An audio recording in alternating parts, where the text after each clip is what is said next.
This week we travel approximately 1,400 miles or 2,250 kilometers as we move inland from the sunny and warm coast of California to the rather chilly Penrose, Colorado.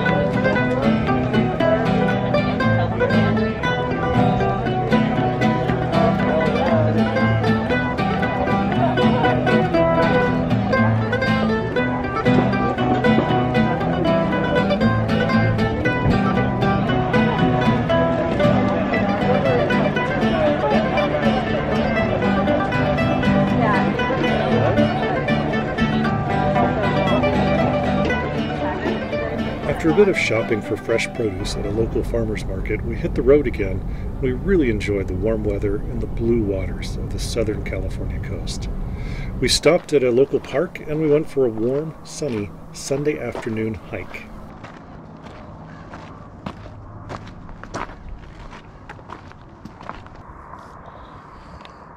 So we're out here on the PCT today.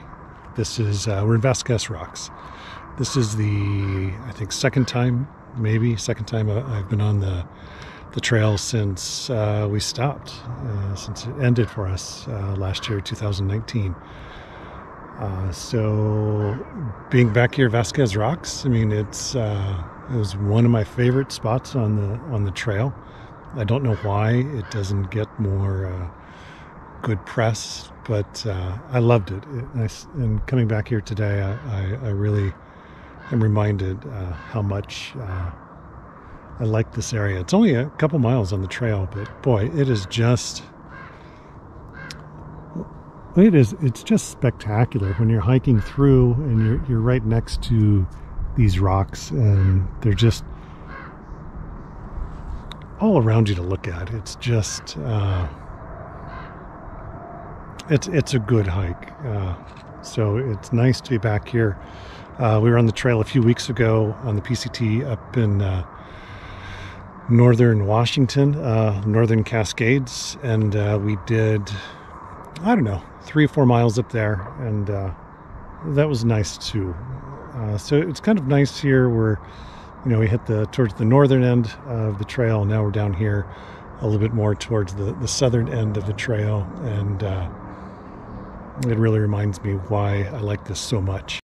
We hiked underneath Highway 14 in a long, dark, narrow tunnel, and then we turned around and hiked back the way we had just come.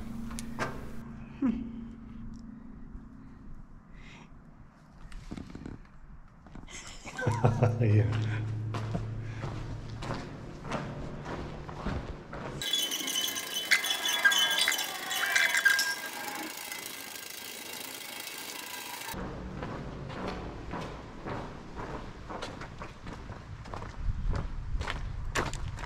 And we're out.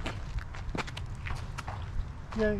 The police came through the parking lot around 4 p.m. to announce that the park closes at 5 p.m. So everyone needed to be out of the park by 5 p.m. when the gates close. Reluctantly, we left this little slice of heaven behind. We're arguing about you right now. What you would rather. Would you rather that we give you some shots where we're just working on our laptop? Or would you rather where we're working on our laptops, but we're also talking to you?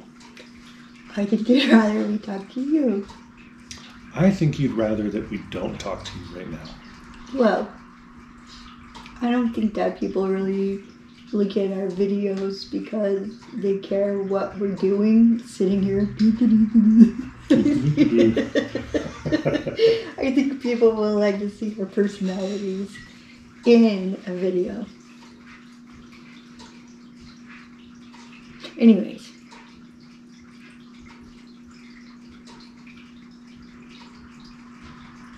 Okay.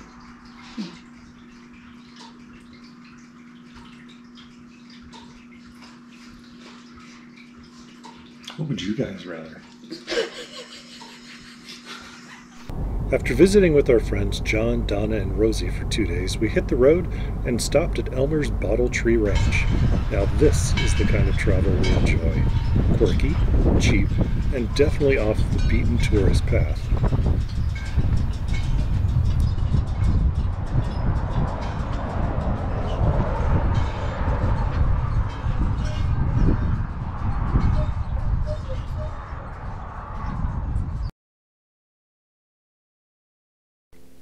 We stopped in Las Vegas for 3 days and 2 nights.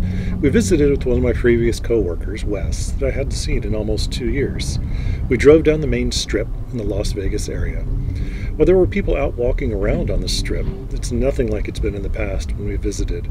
We're more buffet people than gamblers, so we didn't even bother going into any of the casinos. Cupcake, feeling neglected, decided that we needed to invest a little bit more in her care and feeding. After an $800 repair, we were back on the road. This time we were headed for Area 51. I can tell you up front, one of us was very, very excited, and one of us was not too excited. There's really no good reason to visit Area 51. There's nothing to see. Having said that, though, there's really no reason not to visit Area 51 either. We drove down a long, unmarked dirt road and landed at the entrance to Area 51. Having no military clearance to enter Area 51, we just looked through the fence.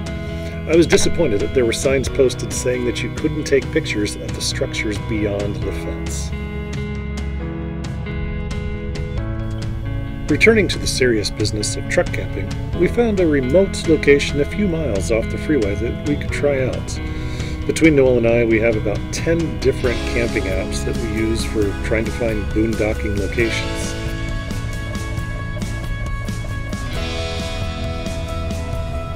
This time we got lucky and we found a good, secluded, and free location. We really struggled to find good, free sites near the California coast, but Nevada and now Utah have certainly been a snap. Easy peasy.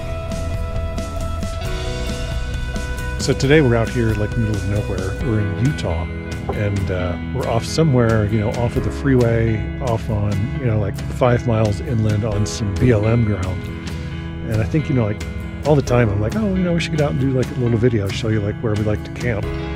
But today's like the first time I've done it. So here, let me show you where the heck we're at. So this is us. I mean, like way over there somewhere is, well, I guess about 5 miles over that way is the freeway. And we came in, this is like a road right here. You can kind of see, we came down a dirt road. And this is just an offshoot of another road that was continuing on. So we got this nice little spot here where we stopped. And this is kind of where we're gonna hang out for the rest of the day and sleep here tonight.